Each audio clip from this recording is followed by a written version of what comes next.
দর্শক আসসালামু আলাইকুম। আসসালামু আলাইকুম। ওয়ালাইকুম আসসালাম ওয়া রাহমাতুল্লাহ। বোন কে বলছেন, কোথা থেকে বলছেন? আমি আমি ফেরদৌসী বলছিলাম দক্ষিণখান থেকে। জি বোন, আপনার প্রশ্ন। আমার প্রশ্নটা, আমি 2000 সনে হোস্ট করেছি। 2000 সনে, তো এখন তখন তো বয়স অল্প ছিল, এখন ভুল ভ্রান্তি কতটুকু হয়েছে, এখন আমি কি করে আল্লাহর কাছে মাফ চাবো, কি করে, যদি ভুল হয়ে থাকে তার কি কিছু করণীয় আছে? যদি ভুল করে থাকি তখন হজে আপনার কি কোনো গ্রেট মিস্টেক হয়েছে এরকম মনে হয় আপনার? হ্যালো। না না না, কোনো বিগ মিস্টেক হয় নাই আল্লাহর রহমতে। তারপরে যদি ভুল ভ্রান্তি হয়ে থাকে সেটার জন্য আমি আল্লাহর কাছে তো সবসময় মাফ চাই। তারপরেও যে বোন আপনি আমাদের সাথে থাকুন। যে দক্ষিণখান থেকে আমাদের বোন ফেরদৌসী, উনি ফোন করেছিলেন যে উনি 2002 সালে আল্লাহ ওনাকে হজ করার সুযোগ দিয়েছেন। তো ওনার মনে হয় যে হজ তো করেছে, কিন্তু সেখানে কোনো ভুল হয়ে গেল কিনা। তো এই জন্য আল্লাহর কাছে কিভাবে মাপ চাইবেন, এবং আসলে জীবনের পরতে পরতে আমাদের ভুল ত্রুটি হয়ে যায়, সেগুলো কিভাবে। ধন্যবাদ বোনকে, যে তার ভিতরে একটা অনুশোচনা বা অনুতপ্ততা দিল সৃষ্টি হয়েছে, এটিও আল্লাহর কাছে অত্যন্ত পছন্দ।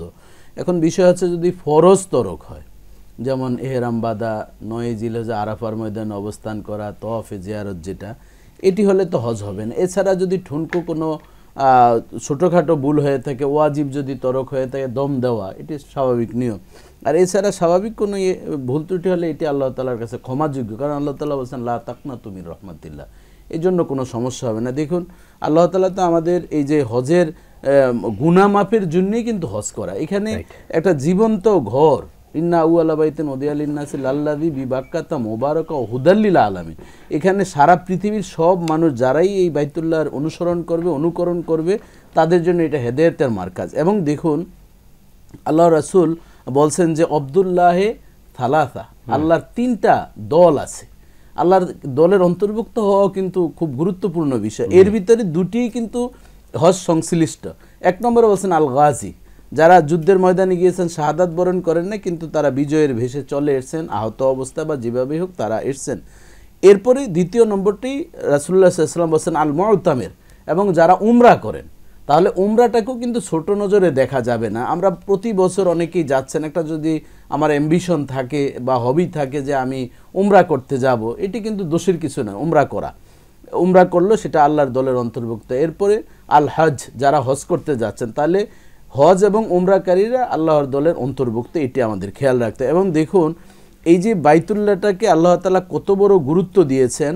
রাসূলুল্লাহ সাল্লাল্লাহু আলাইহি ওয়াসাল্লাম বলেন যে প্রতি রাতে দিনে আল্লাহ তাআলা মিয়াতা ও ইশরিনা রহমাতান, 120টি রহমত নাজিল করেন প্রতিদিন এবং রাতে এই বাইতুল্লাহতে। সব সময় 120টি রহমত নাজিল করেন, অবতরণ হতে থাকে। এর ভিতরে দেখেন সেতুনা লিত-তাওয়াইফিন, যারা তাওয়াফ করে তাদের জন্য হলো 60টি রহমত আল্লাহ তাআলা দান করেন। এবং সেই তাওয়াফ যারা 50 বার তাওয়াফ করবে, আল্লাহ রাসূল বলছেন মান তাওয়াফা বিল বাইতে 50 মাররাতান খরাজা মিন যুনুবি কা ইয়াউমিন ওয়ালাদাতহু উম্মুহু, তিরমিজি শরীফের হাদিস, যে 50 বার 60টা চক্কর দিলে একটা তাওয়াফ হয়। এরকম করে যে 50টা তাওয়াফ করবে তার থেকে সমস্ত গুনাহগুলো ঝরে যাবে।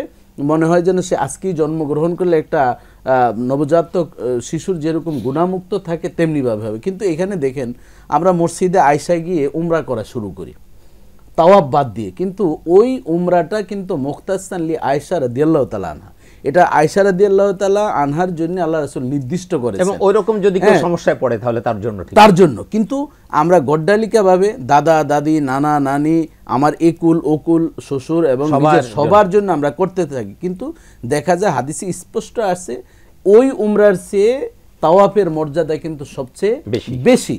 এই জন্য 50 বার আপনি গনে গনে তাওয়াফ করেন এবং বিশেষ করে নিয়ত করে তাওয়াফ করেন, সেটি অবশ্যই আপনি উমরা করতে পারবেন যেই জায়গায় উমরার স্পট রয়েছে, যেখান থেকে ইহরাম বাঁধা, সেখান থেকে উমরা করার কোনো দোষ নেই।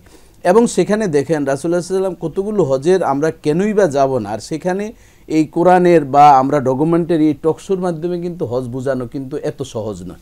সেখানে হলো স্পষ্ট প্র্যাকটিক্যাল বিষয়। রাসূলুল্লাহ সাল্লাল্লাহু আলাইহি ওয়াসাল্লাম বলছেন যে 2টি পাথর আছে ইয়াকুতান মিনাল জান্নাহ, জান্নাতি 2টি পাথর। একটি কথা বলছেন আল হাজরুল আসওয়াদ, এটার কিন্তু হাজরে আবিয়াত ছিল, সাদা পাথর। এই বান্দার গুনাহ সুস্তে সুস্তে চুম্বকের মতন সেটি কালো হয়েছে, এখন আমরা এটাকে হাজরে আসওয়াদ বলি।